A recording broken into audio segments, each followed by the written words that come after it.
Hello everyone, नमस्ते, आत्मवंदन। आज की हम रीडिंग करने वाले हैं सैटर्न की युति के ऊपर। और ये जो सैटर्न का रेट्रोग्रेड होना है 26 जुलाई से, आपको ये पता लगेगा कि आपकी लाइफ में कौन कौन से चेंजेस आने वाले हैं।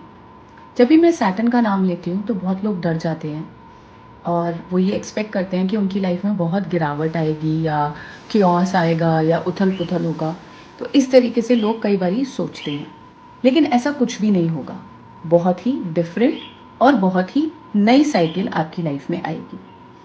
कई बार सैटर्न बहुत ही अलग तरीके से बिहेव करते हैं, बहुत ही अजीब तरीके से बिहेव करते हैं। वो इसीलिए नहीं क्योंकि आप अनलकी हैं, बैड लक है आपका। कुछ लोगों को मैंने ऐसे बात करते हुए सुना है जनरली। बट वो इसीलिए होता है क्योंकि आपका जो कर्मा पेंडिंग है, जो चीज़ें आपने अपने सैटर्न की साइकिल में या जो आपको सिखाने के लिए लेसन्स भेजे थे वो कंप्लीट नहीं हुए। कुछ रीज़न से आपने अपनी चॉइसेस ऐसी रखी जो आपने उस चीज़ को ओवरलैप कर दिया। क्योंकि अल्टीमेटली चूज़ विल पावर आपके पास है, आपको दी गई है एज अ ह्यूमन। तो आपके पास वो विल पावर है कि आपको वो कर्मा फिनिश करना है या वो कर्मा को एक्यूमुलेट करना है। जिसकी वजह से जो हमारे लीनिएज में इतना ज़्यादा कर्मा इकट्ठा हो जाता है, सेटबैक्स आते हैं, वो इसीलिए ही आते हैं कि एज अ ह्यूमन आपने क्या चूज़ किया था। आपने आगे बढ़ना चूज़ किया था या फिर आपने उसको एक्यूमुलेट करना चूज़ किया था। तो आज हम अपनी रीडिंग में इसी सैटर्न के रेट्रोग्रेड की बात करेंगे। नमस्ते एवरीवन, मैं एक टैरो रीडर हूँ, साइकिक मीडियम हूँ और एक एस्ट्रोलॉजर हूँ, जो कि आपको ये बताएगा, समझाएगा कि आपकी लाइफ में कौन कौन से ऐसे चेंजेस हैं आने वाली रेट्रोग्रेड साइकिल में जो आपको अफेक्ट कर सकते हैं। अगर आपने अभी तक मुझे सब्सक्राइब, लाइक, शेयर नहीं किया है तो प्लीज़ कर दीजिए, क्योंकि मुझे ऐसा कंटेंट लाने में इस तरीके से मदद मिलती है। अब हम अपनी वीडियो की तरफ बढ़ते हैं, अपने टॉपिक को कंप्लीट करते हैं। आप देख रहे हैं कि मैंने यहाँ पर कार्ड जो है पहले ही लाइन अप किए हुए हैं। तो जब मैंने गाइडेंस की बात करी, डिवाइन से, कॉस्मोस से, अपने गाइड से मैंने पूछा कि मुझे किस तरीके से आप लोगों को गाइड करना चाहिए, तो पहले ये 4 कार्ड आ गए। मैं अपने कैमरा में इनको दिखाऊंगी। यहाँ पर आपको देखकर पता लगेगा कि ये जो एम्प्रेस का कार्ड है, जो कि एक हायर लेवल का कार्ड हम मानते हैं, मेजर अरकाना मानते हैं, ये बात करता है कि आपकी जो लर्निंग हो रही है, अब जितनी भी लर्निंग होगी वो आपको नर्चर करती चली जाएगी। तो आप ऐसे क्रिएटिव आइडियाज़ में निकलेंगे, क्रिएटिव आइडियाज़ को चूज़ करेंगे, क्रिएटिव अपॉर्चुनिटीज़ को चूज़ करेंगे, जो बाहर की ही दुनिया को नहीं नर्चर करेगी खाली, वो आपको भी अंदर से नर्चर करेगी। यानी कि ये पक्का हो गया है यहाँ तक कि आपकी जो सोल की रीजेनरेशन है वो स्टार्ट हो गई है, जो हम एपिजेनेटिक्स यानी कि एक साइंटिफिक मेथड की भी बात करते हैं। यानी कि आपने अपने जीन्स को बदलना शुरू कर दिया है और ये कॉन्शियस चॉइस आपने यहाँ पर रखी है। नेक्स्ट जो मेरे पास कॉम्बिनेशन आया वो आया किंग ऑफ वॉन्ड्स का और 8 ऑफ कप्स का। किंग ऑफ वॉन्ड्स बात करता है एक एंटरप्रेन्योरशिप की, लीडरशिप रोल की, या अपने बिजनेस की, अपना कंटेंट क्रिएशन की, अपने खुद लोगों को लीड करने की हैबिट को। और यही सब कुछ जो है आपकी ये जो अंदर उदासी है जो अभी बची है, मैं ये नहीं करी आपके अंदर उदासी नहीं बची है, डिसअपॉइंटमेंट्स नहीं बचे हैं आपकी लाइफ में, अभी बचे हैं, स्ट्रगल बचा है, लेकिन आप उसको बहुत इजीली ओवर पावर कर लोगे। क्यों? क्योंकि आप अपने किंग ऑफ वॉन्ड्स की इमेज में आ गए हो। मैं ये नहीं बोल रही हूँ कि आप आओगे, मैं ये बोल रही हूँ आप आ गए हो। तो ये हमें सैटर्न रेट्रोग्रेड में कैसे मदद करेगा? जो सैटर्न का रेट्रोग्रेड है, यानी कि जब शनि जो है अपनी चाल उल्टी चलना शुरू कर देते हैं, जिस तरीके से मरकरी ने अपनी चाल उल्टी चलना शुरू कर दी थी, तो आपके कम्युनिकेशन के बैरियर्स थे, कम्युनिकेशन में रुकावट थी, बहुत सारी चीज़ें आपको समझ में नहीं आ रही थी, आप कंफ्यूज फील कर रहे थे।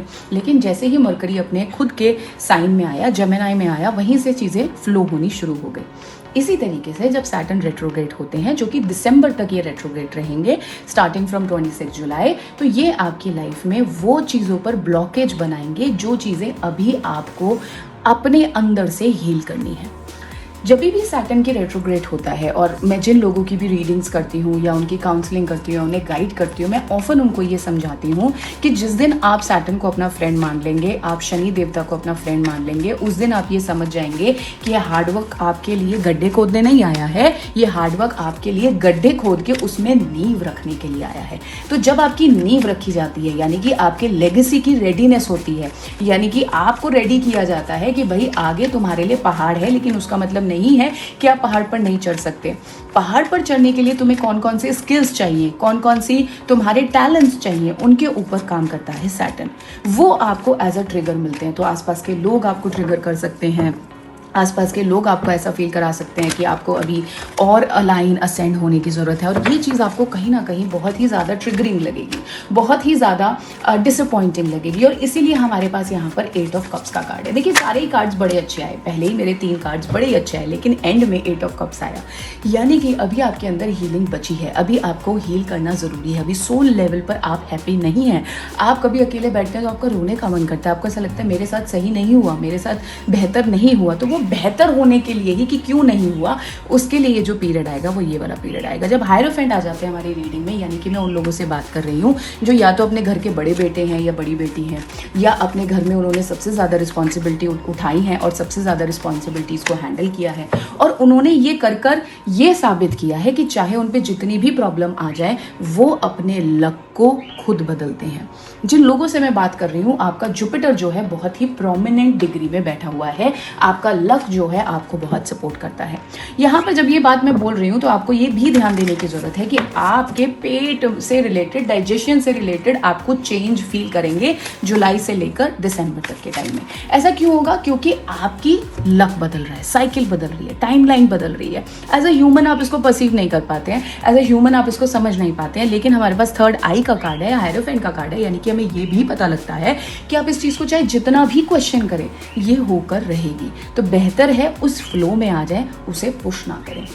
देखिए a new start is coming, ये मुझे कंफर्म करता है ये कार्ड कि आपकी लाइफ में न्यू मून, देखिए न्यू मून किसी भी साइन में नहीं है, there is no sign mention. Generally मैं जब रीडिंग करती हूँ तो साइन मेंशन होता है, इसका मतलब ये है कि ये वो न्यू कमिंग है, न्यू स्टार्ट है जो कि आपने मैनिफेस्ट करी है, आपने बदली है। अब आप बोलोगे कि मैम मैं तो अभी कंफ्यूज फील कर रहा हूँ, क्योंकि कुछ लोगों की मैं टॉरस की एनर्जी पिक कर पा रही हूँ, कुछ लोग अभी भी कंफ्यूज है कि हमें कहाँ जाना है, हमें क्या करना है, हमें कौन सा लक्ष्य हमें चुनना है, कौन सा स्किल मुझे चुनना है, कौन से लोगों से मुझे बात करनी है। देन ये लोग जो ट्रिगर करते हैं आपको, उन ट्रिगर्स में आपके आंसर हैं, लेकिन मैं फिर भी अपनी रीडिंग से आपको वो आंसर यहाँ पर दूंगी। देखिए पहला कार्ड है सरेंडर टू डिवाइन। यही बात मैं आपको बोल रही हूँ कि आपको फ्लो में रहने की ज़रूरत है, आपको ये समझने की ज़रूरत है कि देखिए साइकिल कितना ज़बरदस्त तरीके से चेंज हुई है। यहाँ पर न्यू मून से कम्प्लीटली एकदम से हम फुल मून पे आ गए, यानी कि 0808 when I am saying this, यानी कि आपकी लाइफ में जितना भी हार्डवर्क है वो पे ऑफ होने का टाइम आने वाला है। लेकिन आप बोलोगे मैम आप तो बोल रहे रेट्रोग्रेड आ रहा है। मैंने अगेन बोला, जिस दिन आपने शनि देवता को अपना फ्रेंड बना लिया, आप ये समझ गए कि वो मेरी लाइफ में स्ट्रगल्स डालने के लिए नहीं आए हैं, बल्कि जो मेरी लाइफ में पहले से ही गड्ढे बने हुए हैं उनको भरने आए हैं, उसको मेरे हार्डवर्क के थ्रू उसको फिल करने आए हैं। उस दिन आपके वो सारे प्रॉब्लम्स, उस दिन आपके वो सारे एप्रीहेंशंस, वो जिसमें आप अपने आप को डिस्ट्रैक्ट कर लेते हैं, वो खत्म हो जाएंगे।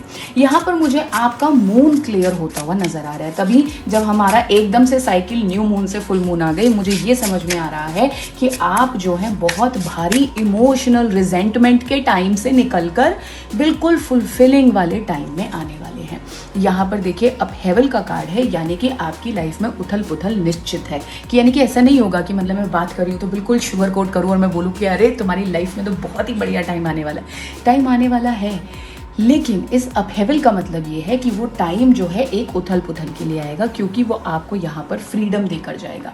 आपकी लाइफ में कोई एक ऐसा इंसान है, और ये फीमेल है एक, जो कि आपको कॉन्स्टेंटली नोटिस करता है कि इंसान अपनी लाइफ में कैसे रहता है। ये आपकी मदर हो सकती हैं, आपकी मदर इन लॉ हो सकती हैं, आपकी आंट हो सकती हैं, आपकी कज़न आंट हो सकती हैं, लेकिन देयर इज़ वन लेडी आपकी लाइफ में जो कंटिन्यूसली आपको नोटिस करती हैं। अगर वो आपके आसपास हैं, अगर आसपास नहीं है तो थोड़ा दूर रह के नोटिस करती हैं, बट आपकी लाइफ में जो है ना विमेन बहुत ही प्रोमिनेंट फिगर्स हैं यहाँ पर, और वो आपको मतलब नोटिस करती हैं कि ये इंसान कैसे अपने आप को हैंडल करता है, किस तरीके से अपने आप को चलाता है। देखिए सेफ्टी एंड स्ट्रेंथ, वो मानते हैं कि आप बहुत ही सेफ इंसान हैं, आप बहुत ही अपनी लाइफ को बड़े तरीके से लेके चलते हैं, बड़े इंस्पायरिंग होते हैं लोग आपसे। तो आपको ये बताया जा रहा है यहाँ पर कि कहीं ना कहीं ये जो साइकिल है आपके लिए थोड़ा उथल पुथल ज़रूर लेके आ रही है, लेकिन ऑल एंड ऑल ये साइकिल आपको वो दिलाने के लिए आ रही है, वो अचीव करवाने के लिए आ रही है जो आप डिजर्व करते हैं। तो इस साइकिल से डरने की ज़रूरत नहीं है, इस साइकिल को कंप्लीट ओपन हैंड से रिसीव करिए। ठीक है, I hope this reading helps you. अगर ये आपकी मदद करती है तो please like share and subscribe. Thank you and take care.